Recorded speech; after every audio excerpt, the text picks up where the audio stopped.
Hi guys, Nick here with another video. This one's going to include some drama, so if you're not up for that, I would advise you to just skip this video. I don't want my small user base to feel like this is becoming a drama channel or a toxic environment. That's not the kind of content I do regularly. However, I feel I need to respond to this for my friends and for my own sake. So let's go ahead and get into the elephant in the room, which is the immediate response to ReviewTechUSA. Okay, not immediate. It's been a few days since he did his stream. But I needed some time to cool down, and B, I needed some time to scan through the stream. I watched about an hour and 22 to an hour and 30 minutes of your stream right straight through. Giving myself some pauses because it's kind of a depressing stream, at least from my viewpoint. I'm sure you had a blast. You may not remember, because you said you were both drunk and stoned on the stream, but right around an hour and 15 to an hour and 20 minutes, and you can scan back on your own stream, which is now unlisted, but I'm going to link below, you really started just being an outright dick to small creators. Now, I'm used to this from other small creators. It's them just having a lark. They don't have the same user base. They don't have the same people that, whether or not you tell them not to, they are going to go after those channels. Because they feel they're doing you a service. All large channels have this problem. Why they had to be very careful with how they address their user base, how they phrase things on their channel. Maybe it's because you were drunk, it's because you were stoned, maybe it's because you were both. I don't know. And I'm only saying you were drunk and stoned because you said you were drunk and stoned on your stream. You can scan through and find that too. That you did and said these things that you said. Spent 30 to 40 minutes attacking Snestastic, now known as the Miko Kid, because you thought he was a sellout for his name change. I didn't find it very funny at first. It was kind of old at 5 minutes. At 10 minutes, it was annoying. 20 minutes, I was over it. At 40 minutes, when you're still doing it, you need it and you joke. Like, it was done, man. It was done. Joke was old. Okay? So, moving on from the blatant asshattery and douchebaggery that you exhibited on your stream, let's go into some of the concerns on the console. So, Digital Foundry in the beginning of your stream, which you spent a good 30-40 minutes on that part, kind of going into them really not liking the console and bagging on it pretty heavily. And their criticisms were pretty fair. The footage that's on the Intellivision YouTube site is old. We have made the complaints to that multiple times to Tommy that footage needs updated. They needed new footage for E3. Should have had new footage after E3 to distribute on the site. We should see more improvement on the games visually on that site than we have seen up to this point. That is a totally valid criticism. It is not hard to get. Digital Foundry is absolutely correct. You put a capture card to the thing and you record it. Now, he contends that it's harder than that because you have to get authorizations and rights from the developers to be able to show that material. He said they didn't have time to do that before E3. It should be getting done. I'm not going to make any more excuses for it than that. I don't disagree. Is the tech old? Yeah, that's not been a secret. I don't know why this is a huge surprise now. A lot of the specs have been up on their site for a bit. It's not new news. It's not going to be the revolutionary new second coming of PlayStation or anything like that. It's absolutely not trying to be that either. It's trying to do tight, concise, pick up and play 15-20 minutes in a shot kind of games where you play with a couple friends and you move on to your next game. Come back to that one a little bit later. You'll play it some more. It's meant to be more the age of Atari-style games, going more for a high score or doing couch co-op or something in that nature. That's reinforced by the fact that it's deemed to be 7 to 10, rated 7 to 10. SRB rating, meaning it's going to be kid-friendly. It has to have a 7, and I agree with some other people. I don't know what the 7 out of 10 on the television's internal rating is. They've not divulged that. I don't know what that is. Games are all going to be $10 or less. So you're not going to get a AAA experience on this. One, because it can't do it. It literally cannot do it. And two, that's not what it's being built for. It's being built for family entertainment in a group setting, couch co-op. Everything is insisted to have more than one player on it. 4 or more is preferred. That way as many people can join in as they can. That's the simple intent of the console. Whether or not you feel that works in the market is up to your opinion currently. The market itself will decide if that will sell. I don't know and you don't know. You can call it DOA all you want. You can call it trash all you want. That's perfectly fine. That's your opinion. I don't have anything against that. I don't have anything against you for that. I've already stated what I have against you.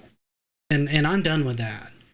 I don't want an apology. I don't expect an apology. I don't care. I really don't.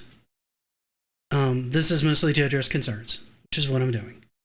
The next thing is why does the console deserve to exist? You stated this on Twitter. There's a couple of things that I think this console can do that I think would make it useful for it being in the market. So bear with me while I go through those. The first is proving that another console can exist on the market. When this comes out, if it succeeds in the market, even if it just sort of scrapes by for a little while and then slowly starts to gain some traction, and it doesn't take out any of the top 3, which it won't. I'm not even going to say it will. It proves that another console can exist in the ecosystem that we have today. Right now, we have basically 3 pillars that exist in the market, being Sony, Microsoft, and Nintendo. And those are the only ones that seem to be able to succeed in the gaming market today. It would be nice to see more consoles be able to coexist in this to give people more options. Competition is always good for the market.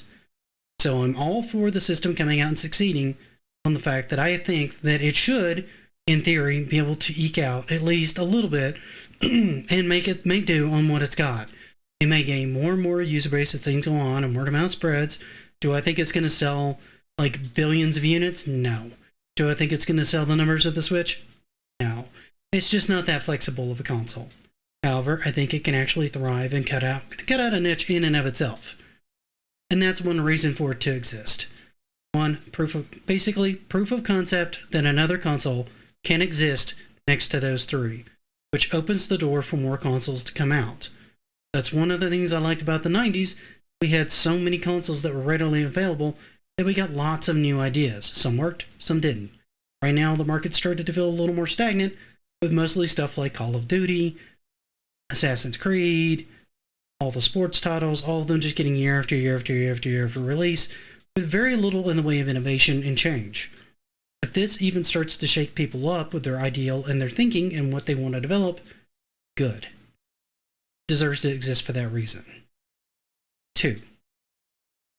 This basically could be a jump starting point for many young developers. The kits are going to be pretty easy to get your hands on. You're going to have the support of Tommy and a lot of people that have good experience in this ecosystem to be able to help them develop a game for the console. That will allow them to get their feet wet, learn how to use things in Unity better, get a game published, and see some success. So from a new developer standpoint, for someone that's brand new to the gaming ecosystem, this could be a way for development teams to get started. And I think that could be beneficial. Both the developers and the console itself, and the gaming industry as a whole. Because who knows, you may have another development team that comes out of this that makes a couple things and then gets picked up by another team, or builds another team and moves on to things like the PlayStation, the Switch, Microsoft's ecosystem, etc. It starts making things closer to like high-level indie games, AA games, AAA games. Don't know. But giving these people opportunities is a way of finding out. 3. Cost of the games is inexpensive. Now, the cost of the system for the hardware that it is up for debate. But the cost of the games is relatively cheap. They don't have any DLC. They're single, cheap, inexpensive experiences. And in my mind, at least in my experience, in my mind, the bulk of the cost of the system long term is not in the console investment itself. It's in the games. If the games can stay right around $10 and stay around that price point, you get a lot of games for very cheap.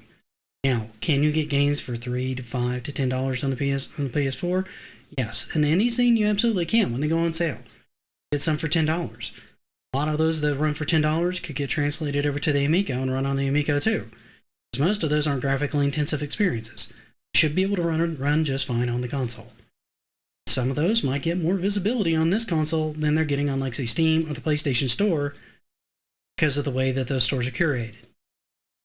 So, it offers more visibility and cheaper games, which could be appealing to families running on a tight budget. Now you go to say, but the console's too expensive. That's open to interpretation.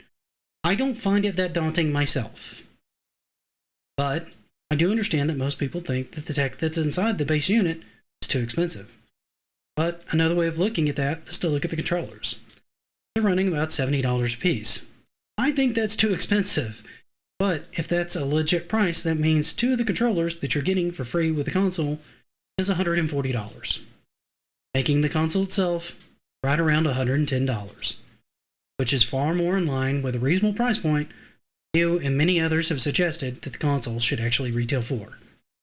Now, could they sell the console for right around $110 to $150 with no controllers? They probably could.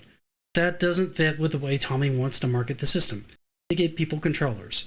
The cost of the controllers has gone up for reasons I don't know, and now they cost more. That's included in the cost. They cannot afford to run the system and sell the system much cheaper than they're running it, because they're already running on a shoestring budget.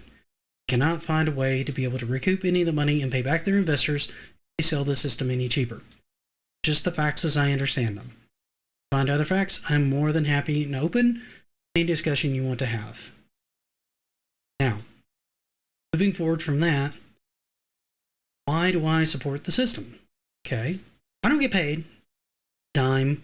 Barely talk to Tommy once in a blue moon, or he'll pop in a stream that I happen to be on, and I'll talk to him a little bit there. I'm not the person that Tommy goes to and talks to on a daily basis. We don't have that kind of relationship, and that's okay.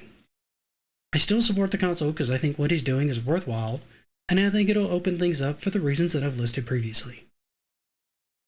Don't agree with those, more than welcome to bash on the console. Hate on the cost. Hate the console itself. Say it looks like Flash. Say whatever you want. That doesn't bother me at all. I'm not here to sell you the console. That's not my job.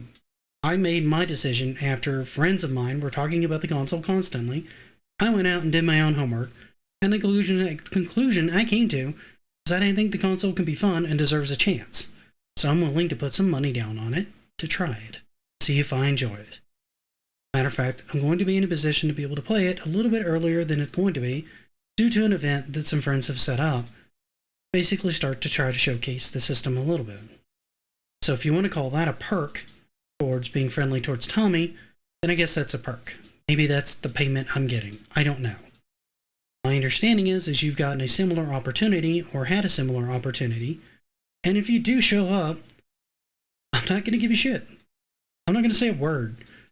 I'll shake your hand, and if you want to play a few rounds on something, I'm more than willing to do that.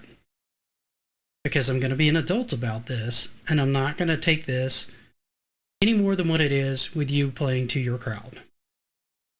I don't like how you play to your crowd. Unprofessional.